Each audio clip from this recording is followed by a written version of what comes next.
And now here we are today with West Virginia and also North Carolina. They have their football coaches.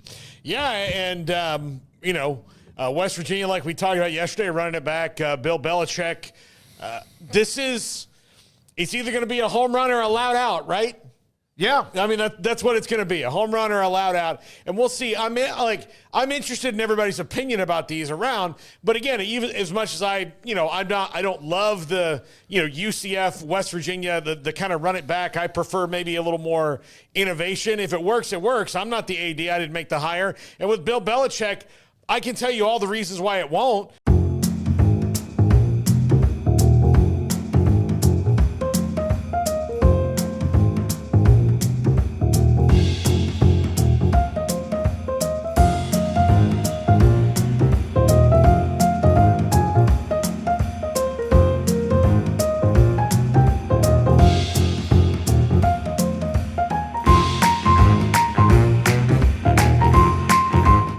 But if it does, it does. More power to North Carolina. They are as irrelevant in football as any major college athletic department in the country, and it's time to maybe shake that up a little bit. Yeah, I mean, it's good to see those decisions become final. We talked a lot about it yesterday, and I guess we're going to talk about it more today, but they're officially official now, and that's great for West Virginia to not have to sit there and wonder any longer about whether or not they were going to have this Rich Rod reunion or whether there was some ace up the sleeve of Ren Baker's sports coat. And we know that it was, in fact, all signs pointing towards Rich Rod, and that ultimately was the direction they decided to go. And then the Bill Belichick stuff at first seemed like just kind of maybe PR kind of moves by his agent because he wanted to coach again, and maybe not all that realistic because, why would Bill Belichick coach at North Carolina with no college coaching experience? And at his age, why would North Carolina maybe even want him? I think was a fair question, but clearly it was the right time for both sides. He wants to keep coaching football. He's undeniable as far as a resume goes, and if you're North Carolina, I know I'm not convinced that it's actually going to work, but I know they're getting more attention for their football program in the last 3 days than they've gotten in the last probably 3 years, and they're going to be talked about like one of the top programs simply because of who their head coach is. So I think from a PR standpoint, it's great. Now you've got to win. If you don't win, it's just going to be another blunder in the football program's history and another washed-out former NFL head coach trying to make it in the college game and the most high-profile one ever. But if it does work out, then they'll look like absolutely geniuses, and it will be maybe a move that spurns them into making an even bigger move in the near future. We'll get to a couple of the official announcements in a minute as far as how they released it for both of those schools, and UNLV on the cusp of their coach too. But this is from Gabby Uridia. I saw this. This was pretty yesterday evening when I got home.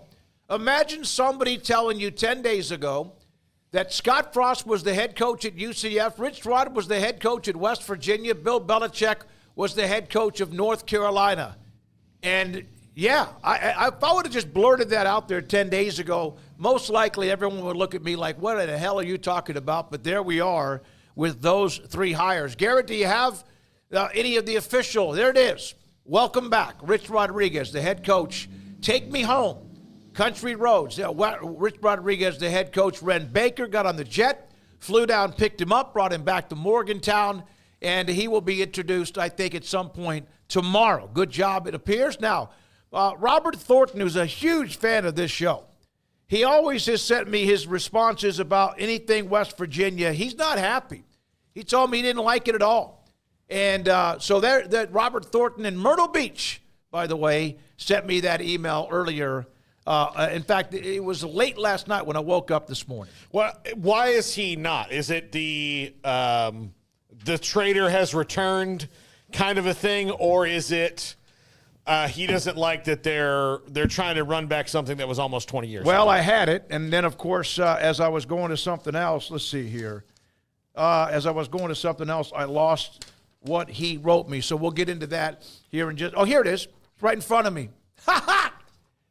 From an angry Mountaineer fan, happy to announce I will be entering the transfer portal this week. I appreciate my time as a Mountaineer football fan, but I feel this is the best move for me going forward. I will be taking my talents, go Orange, to Tennessee, As always, thank you for giving us, all the fans, a voice out here, even though it may be from Mountaineer fans, Bobby in Myrtle Beach. And he just said he was pissed off. He never really got too much into it, but he wasn't happy with the hire.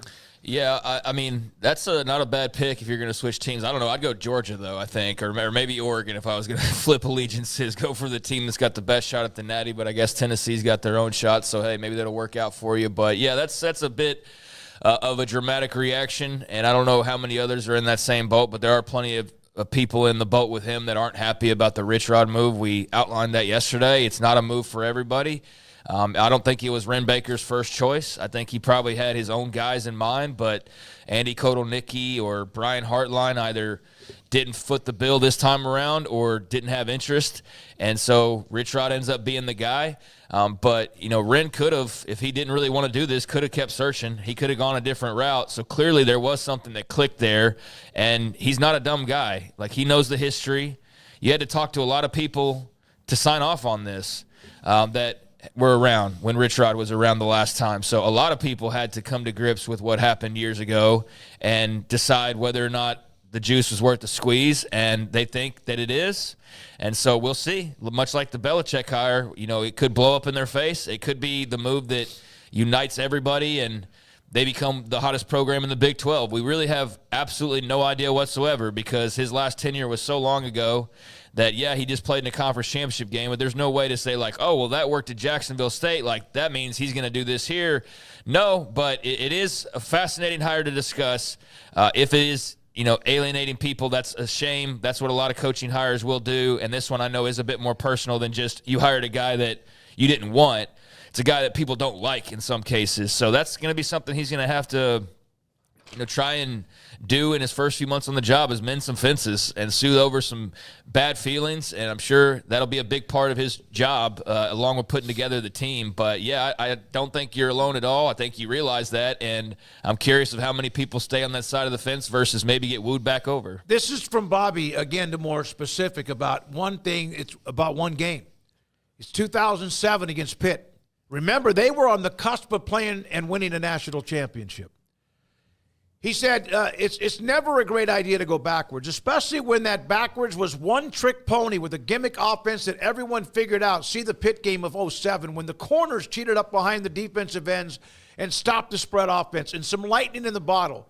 White and Slayton, he stumbled upon in recruiting, didn't start until others ahead of them were injured for about 3 of his 7 seasons.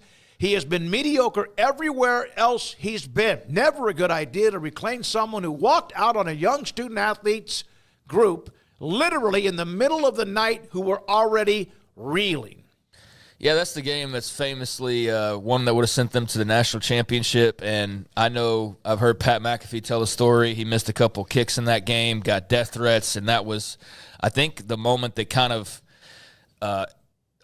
he self-expelled himself from the West Virginia fandom in a way. Like that was a moment that lasted for a few years afterwards where he kind of carried that with him because it was such an ugly moment. And I've heard him kind of talk through, I think it was even like a year or so ago, where he talked about that and how, when he went there for game day and all the kind of like mending of the fences or whatever, the rehabilitation, Ren Baker's played a big role in that with guys like Pat McAfee. And you're smart too because he's the biggest media star in the world right now as far as sports media goes, maybe besides Stephen A. or someone like that. But, that game's famous for all the wrong reasons for West Virginia fans and West Virginia players and supporters. And so, yeah, that's one that probably never fully heals. But, yeah, I mean, that's one opinion. There's a lot of others out there on Rich Rod. I don't blame anybody who's not enthralled by the idea. And I'm sure it's kind of hard to ramp yourself up if you're not somebody who's in favor of this to try and get excited now about West Virginia football. But that's going to be the job, again, of Rich Rodriguez and Ren Baker and players on that team to try to get people excited and pumped up. And there are plenty of people that are. So that'll carry them some of the ways. But, yeah, to get everybody all in again is going to be a big challenge for Rich Rod. Yeah, and look, there's only one way he can do that. The best news about any new coaching hire is there's one currency, right? You can be the nicest guy in the world, you can be the meanest guy in the world. The only way that they'll totally accept you is that if you win. That's the only currency that coaches have. Yep. So winning people over, you can win a press conference all you want. You can win the coaches show all you want. You can go back and, go to the famous sports bar that they'll have the coaches show and take calls and take pictures and all that stuff. But they play Pitt pretty dang early in the season. And if he doesn't win that game right off the bat, then he's already 25% more behind than he would be otherwise, right? So they have to go, through all that if he doesn't show immediate results, because this is not a team that he's taking over that was bad. He's taking over a team that was mediocre. So he has to make a mediocre team good. So the mountain is not as tall to climb as someone who's taking over a program that was 1-11. He doesn't have as far to go as, say, Deion Sanders did, right? When he took over Colorado. So he's maybe got less runway because of the past in the situation he steps into now. Well, listen, when a fan base can hate or not like somebody or not like who they were or whatever, but when they start to see losses mount up, they will want somebody who wins no matter what they may think about you when you left or where you're there before, whatever it might be. Bill Belichick introduced at North Carolina today. Some of the highlights from what he said: there will be a heavy NFL presence on his coaching staff. He did dodge the question about whether his son was going to join the staff. That seems to pretty much be the case. Said he met with current players. Freddie Kitchens will remain on the coaching staff at North Carolina. He also said he's already reached out and spoken with Julius Peppers and Lawrence Taylor and some other former great North Carolina Tar Heel football players. I've seen a lot of reaction. I don't know if anyone really knows if this is going to work out or not, but the guy won 6 Super Bowls, 8 overall. It is a little bit unique, but everything today, it seems like in football, college football can be unique. And the guy knows how to win. Lombardi, of course, will be the guy that handles the general manager's position. So Bill Belichick, it's all but set. I thought it was kind of a smoke thing. Like Craig, you mentioned that the agent may have been floating something out. It's real. He's in Chapel Hill. He will take over the Tar Heels football program. Yeah, and I'm not surprised to see Freddie Kitchens stay because he's a Belichick guy. I mean, he's in that tree. He's worked for him at a couple different times in the past before, and I wouldn't be surprised to see Joe Judge wind up on that staff. I would not be surprised to see other Belichick reachheads, but I'm curious to see, because he's going to have to do this. He may think he knows everything, but the key is when you change from pro to college like he has, when you change league to league like coaches do, just conference to conference, who are the guys that you go bring in to let you learn the lay of the land and help you with the little things? Every high school coach that Bill Belichick calls, I'm sure, will be in awe of it, but there's a lot of those guys that they'll be in awe for a minute, but they go to conventions too, so they may not care as much. How do you make sure that you can assure them you're going to take care of their guys? That's going to be the important thing. Yeah, there's a lot of interesting things from this press conference. I saw Deion commented and said, basically, welcome to college football, to Bill Belichick, and that was cool to see, as I think college football, for all the fear-mongering and worrying about coaches leaving and all that, kind of talked about this yesterday, of maybe parts of it now are actually attractive that wouldn't have been otherwise to a Bill Belichick, to a Deion Sanders if he remains around, and to maybe others in the future that come into the game that years ago might not have thought that would be a possibility. But he brought his dad's old North Carolina shirt from when he was coaching as an assistant years and years ago. So that was pretty cool to see him break out this, I don't know how old sweatshirt, but one that he had held on to and one that was his father's, and bringing the North Carolina connection full circle. And that was a really neat moment there. And he talked about how it's just, why are you still coaching? Well, it beats, real work, beats working, I think was exactly what he said, but just referring to it beats real work. And he's obviously a guy who just loves to coach, loves to be a part of having his hands in the clay of molding a program and a team. And he's going to have every opportunity to do that here, where you have to have your hands a lot dirtier than you do in the pro game, where you have all right, we'll go to the draft and we'll have our combine and everybody's doing the same thing. Like here, it's about who outworks people, right? In a lot of cases. And so I think he's up for that challenge, and that will be very interesting, but he sounds excited about it. He laid out some of his plans. But he did say, the one thing he did say was that there was no 400-page book that he brought or game plan that he brought to his meeting with Bubba Cunningham. So I don't know where that report originated. Maybe it was 399 pages. Maybe it was 800. But he said that wasn't true, that he had some 400-page plan, and that was the thing that everybody got caught up on. I can't believe our media nowadays would get something wrong. But, that was one thing. He was like, oh, that's not quite true. But I guess what it's the organizational Bible is what he called it. Anyways, it was interesting. He had a few things that stood out, and I'm interested. I don't know that I think it's going to work out. I have my doubts, but I'm interested to see what it looks like, and I'll be watching or paying more attention to North Carolina football, probably like many, many others, more so now than I did in the last decade or 2 decades or 3 decades even. Well, they didn't give you a reason to most of the time.